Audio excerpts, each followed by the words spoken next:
जैसा कि आप देख रहे हैं, श्री आईएएस एकेडमी ने आंसर राइटिंग सीरीज की शुरुआत की थी, जिसके अंतर्गत ऑलरेडी हमारे 705 पार्ट आ चुके हैं।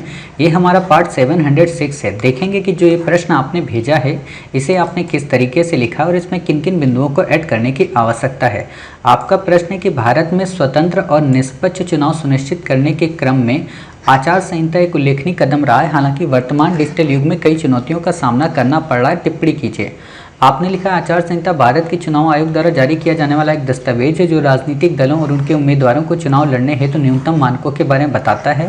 साथ ही यह भी सूचित करता है कि उन्हें क्या करना चाहिए और क्या नहीं करना चाहिए। इसका उद्देश्य सत्ता में रहने वाली पार्टी को चुनाव का अनुचित लाभ न मिले तथा चुनाव स्वतंत्र व निष्पक्ष रूप से संचालित हो सके।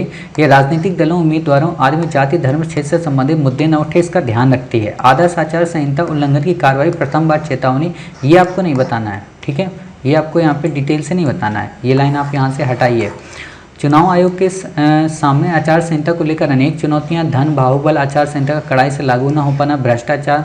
ठीक है, वर्तमान समय में सोशल मीडिया एक बड़ी चुनौती के रूप में उभर कर आया। बड़ा अच्छा आपने, बहुत अच्छा आपने चीज़ लिखा है। ठीक है, फिर आपने लिखा है चुनाव के 48 घंटे पहले। ठीक है, प्रचार पर जारी रहता है। क्षेत्राधिकार का मुद्दा। ठीक है, फेक न्यूज, अपराधी, अपराधी ऐसे नहीं लिखा रहता है, अपराधी ऐसे लिखा रहता है। क्लियर, अपराधी की पहचान करना मुश्किल हो जाता है। ठीक है, डिजिटल मीडिया की अनियमित प्रकृति अर्थात कानूनी दंड का प्रावधान नहीं। ठीक है, तो निजता, निजता ऐसे नहीं लिखा जाता, निजता होता है। ठीक है, निजता ऐसे आप लिखेंगे। क्लियर, अच्छा आपने एक कंटेंट लिखा है, इन चुनौतियों से निपटने के लिए निम्नवत उपाय। अब आप बताइए कि उपयुक्त चुनौतियों से निपटने के लिए हालांकि सरकार ने कई सारे उपाय करने की कोशिश की है।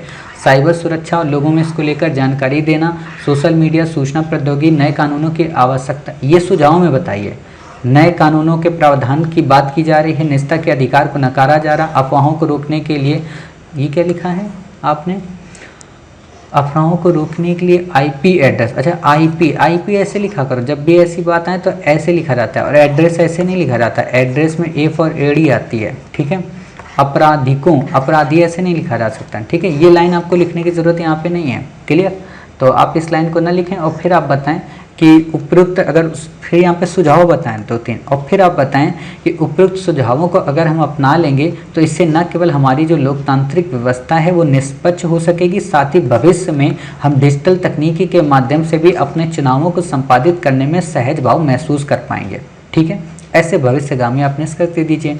और यहाँ पे जब आप बताइए कि निम्नवत उपाय कौन कौन से हैं, तो इसमें आप बता दीजिए कि स्वयं ये सोशल मीडिया की कंपनियाँ अब क्या करें, फेक न्यूज़ को या ऐसी न्यूज़ जो दंगा भड़काने का काम करती हैं उन पोस्ट को ब्लॉक कर देती हैं, साथ ही ट्विटर अकाउंट को ब्लॉक कर देती हैं। ठीक है, तो ऐसे आप बता सकते हैं। साथ ही सरकार ने साइबर अपराध से निपटने के लिए 13 जैसे प्रोग्राम को लॉन्च किया है ना। तो ये पॉइंट बताइए। ऑलरेडी हमने पीडीएफ में आपको बता दिया है, काफ़ी सारे पॉइंट हमने ऑडियो फ्रेम में भी बताया था, आप उन्हीं को यहाँ पे ऐड कर सकते हैं। उम्मीद है आप समझ गए कि आपको प्रश्न कैसे लिखना है, कैसे पॉइंट को ऐड करना है।